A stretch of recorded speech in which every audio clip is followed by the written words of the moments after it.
done with the basic sketch, but I'd like to take off the extra graphite from my sketch so that it does not interfere with my colors.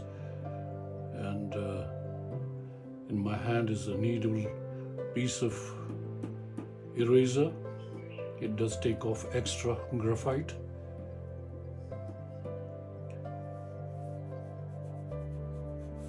So that there are just the traces of my sketch available on the paper.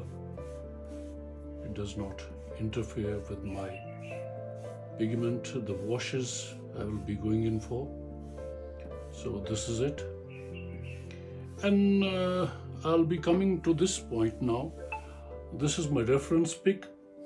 And how to go about these spots, the white spots on the wing and the black spots on the body. Well, it's simple. I'll be going in for some masking fluid. Well, these spots start actually from this place and down, and I'll be using a round brush, round small brush, and the quantity of masking fluid has to be very nominal. So I'll be going in for masking fluid like this.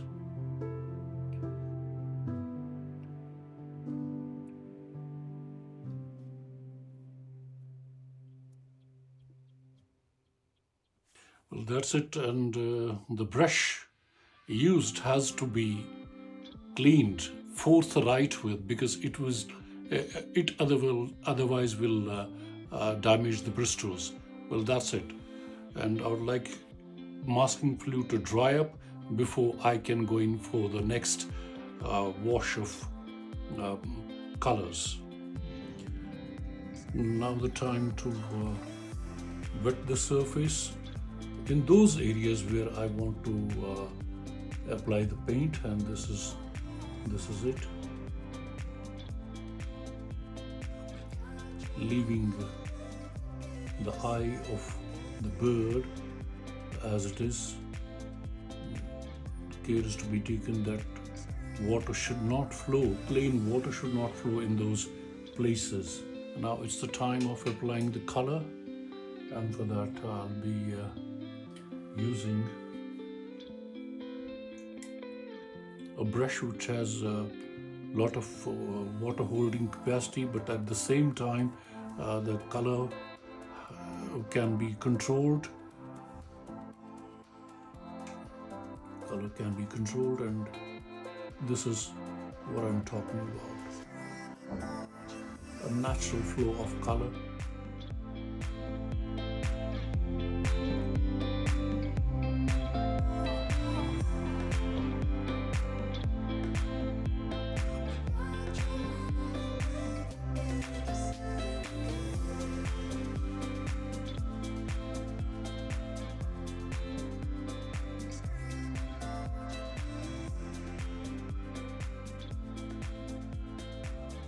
I'll be putting in some more pigment in certain places.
Well, to be precise, a watercolor painting is like a journey, and we got to devise ways and keep on experimenting how best we can make things possible. and this is the portion which is a bit darker here. Different kind of value here, and you got to merge it with the moist wash here. Now let this portion dry up, and then when you can go in for the wing part of it, and of course into the stem of this tree. In fact, we can try our best. We can do the job right now also, and for that we need to do some mixing and think of some colors which are very close to this thing, this branch of the tree.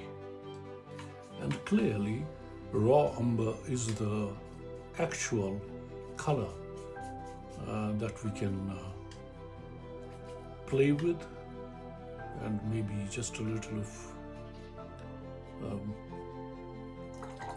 yellow ochre as well. It's time to develop into the shades I have made.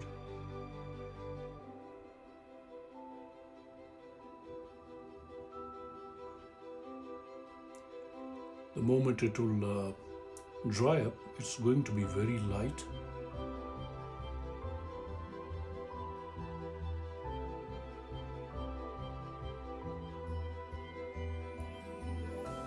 Time to leave it as it is so that it dries up, and we can come back to do some more work on this painting of a bird. I'll put some water here.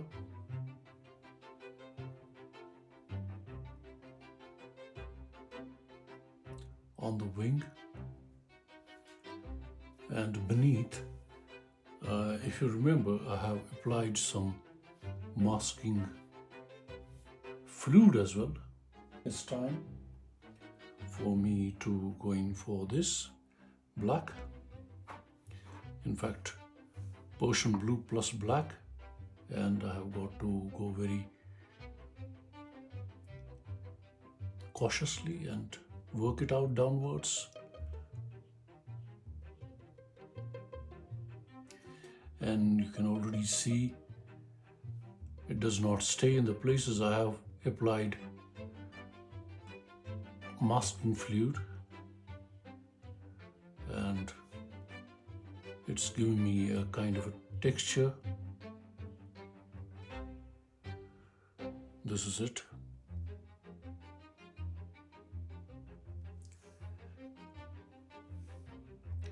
And furthermore here,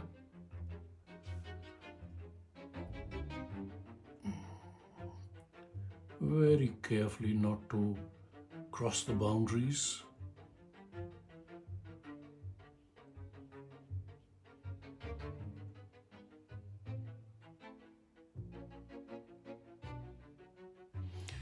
So the paint regulates itself, and that's because I have applied little water beneath. And now time for this thing here.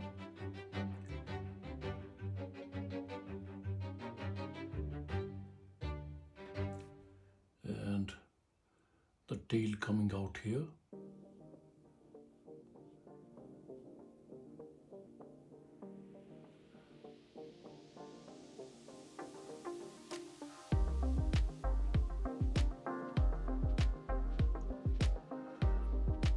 I have to apply paint in only those places where I have applied some water. I have done a little of moistening. So this is it.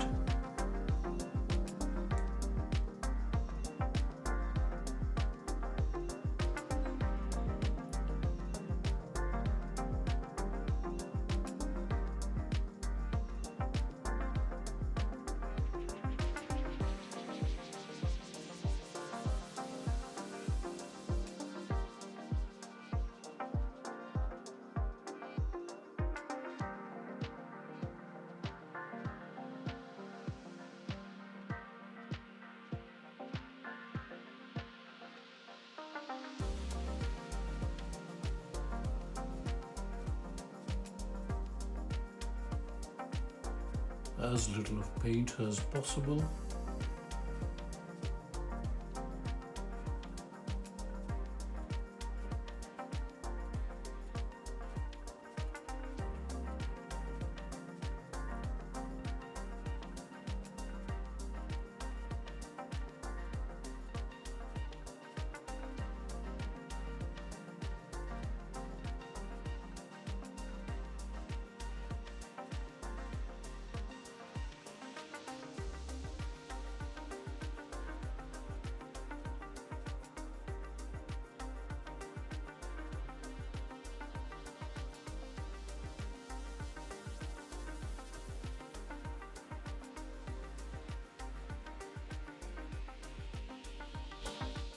Now I would like to get it dry up so that I can work on it a bit later, but then presently I can still work on this branch of the tree, and for that I'll be turning it upside down so that it gives me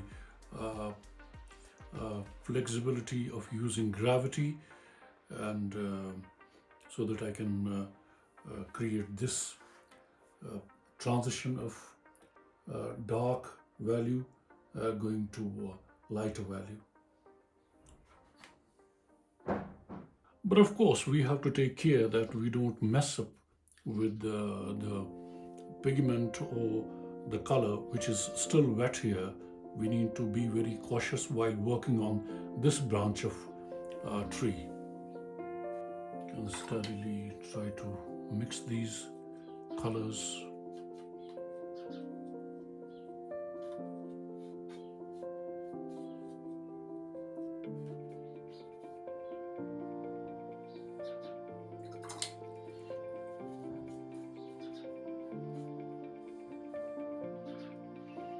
This is raw umber.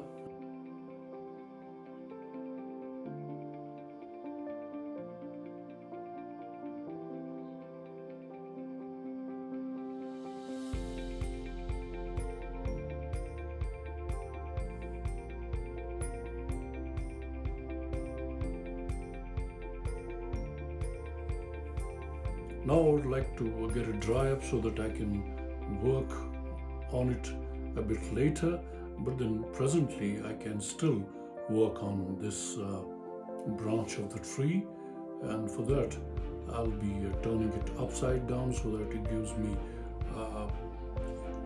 flexibility of using gravity, and so that I can create this transition of dark value going to lighter value.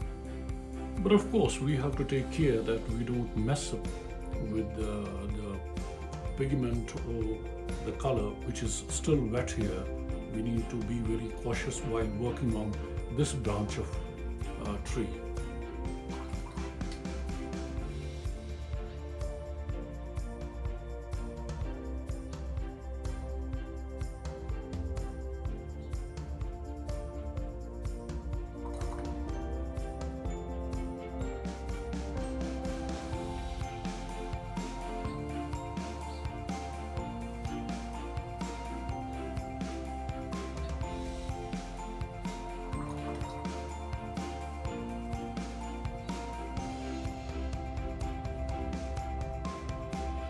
Let's make it a little wet to create a natural flow of color, and that's the reason I turned this drawing board upside down. Can leave some spaces in between so it looks natural.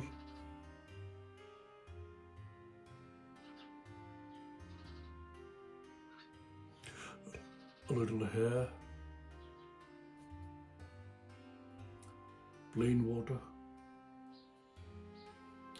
That's what I'm applying right now.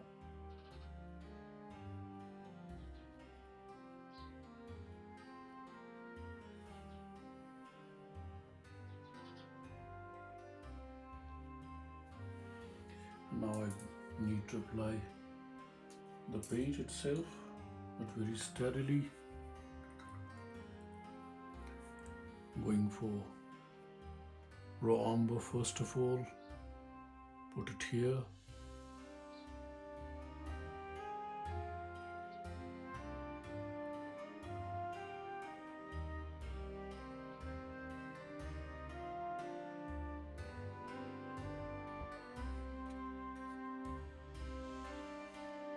And now I'll be going in for the beak and the eye first of all, then enhance the structure in all the places. Just to wake up the paint here, just a little. We just need to have a minimal color on the palette so that we don't lift too much of paint and spoil the painting. Going for the beak and leave some spaces as white, the paper white.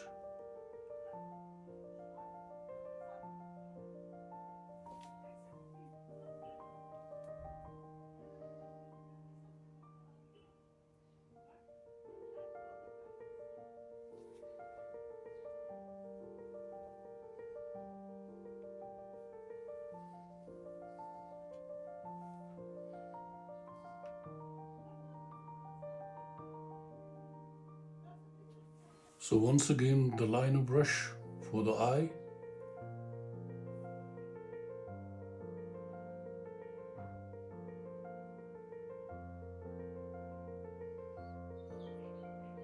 Leaving a small white spot in the eyeball to make a suggestion of catch light in the eyeball.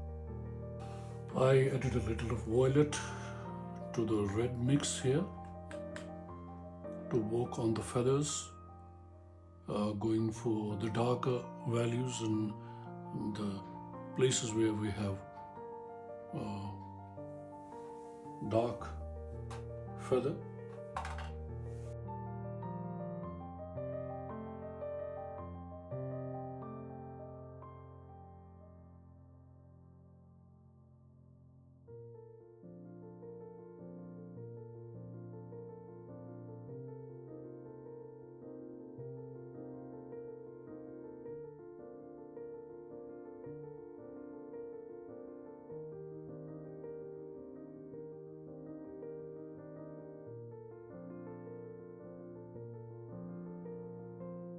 Well, I can see there's a curvature in the belly of the bird, but even though I have shown the black spots in a way that it looks like a curvature, but then the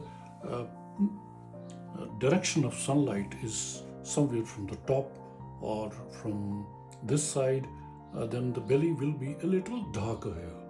So for that, I'll give a suggestion of the darkness with a color, with a shade that gives the curvature to the belly. And for that, I won't be going in for watercolor, wet watercolor. I'll be going in for watercolor, but of course, I'll use a pencil instead to give me an edge so that it's not too much of a problem to do the job. And I have all these colors here I have picked up. And this is tone gray, and I'll be applying tone gray from here.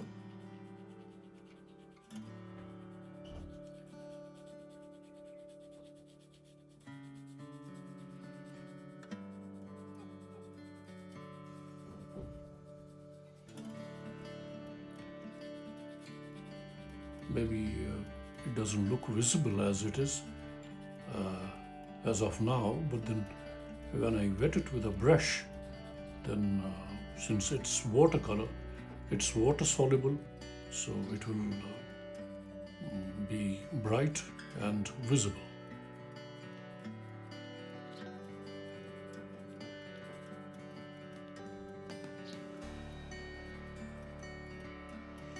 So these are the areas which are on the opposite side of the light source. So I just need to test with my brush as I apply the water, and for that I'll be using a round brush, and the number is 4.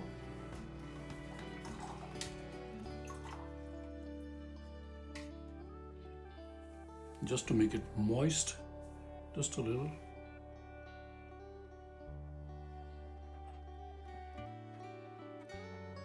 So it does show some,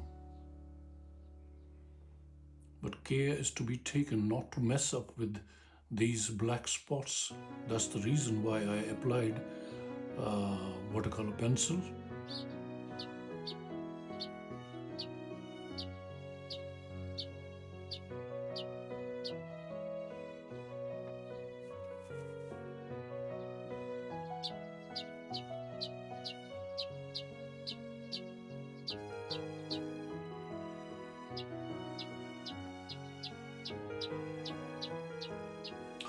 Well, this is a color called Payne's Gray, and I'm gonna use it. It's actually gray, and the lighter we keep it, the better it is, and it gives a very good transparency. I'm gonna use it in the beak and in the toes of the bird.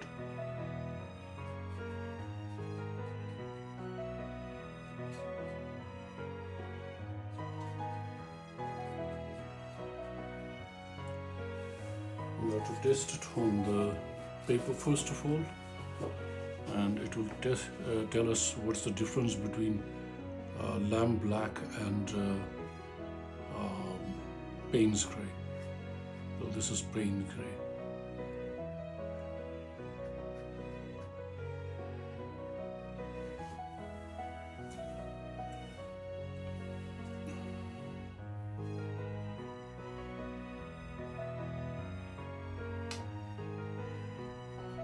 Need to mix it well. This is it.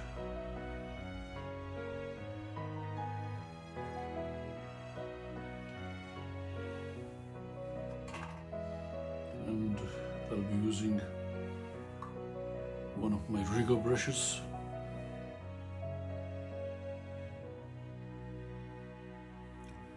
And it's time I go for this. Making some transitions here.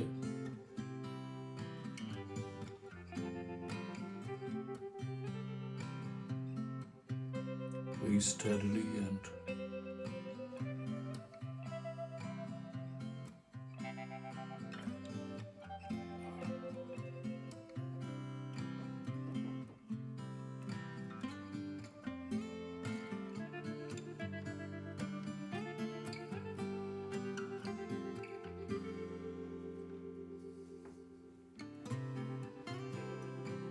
onto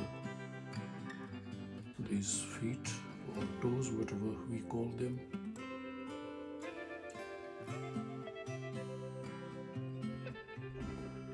Need to be more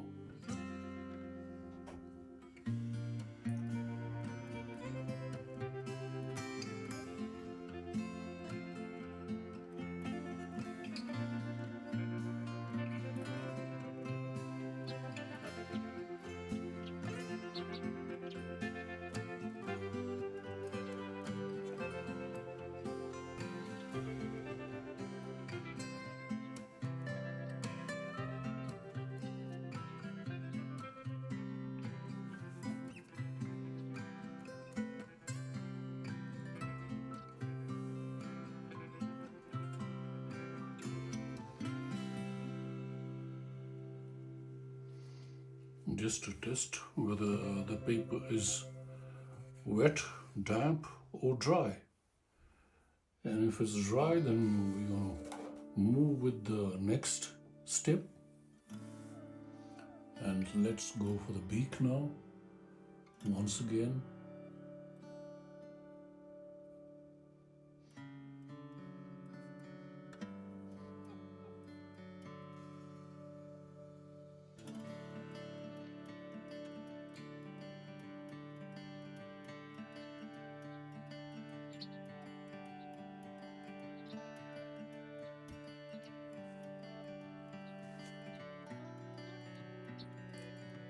the air vent here, and then we need to have a little of black here in the boundary.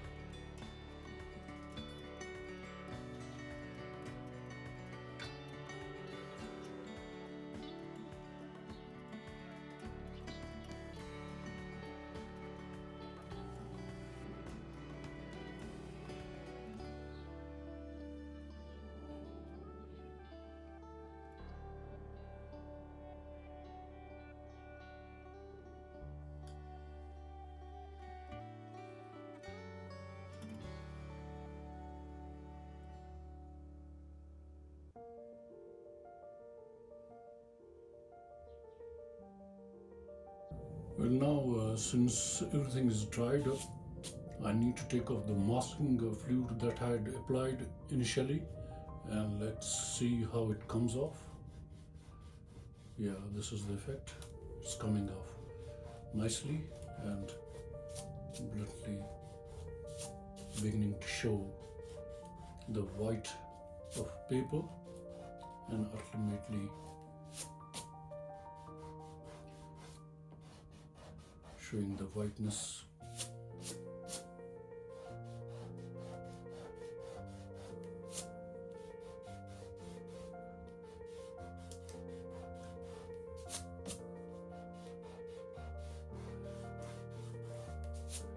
Well, of many masking fluids that I've been using over the years, this one I am thinking this is one of the best. Mount Matte masking fluid, and this is 120 ml, and this is a good addition to the material. Show these feathers looking beautiful.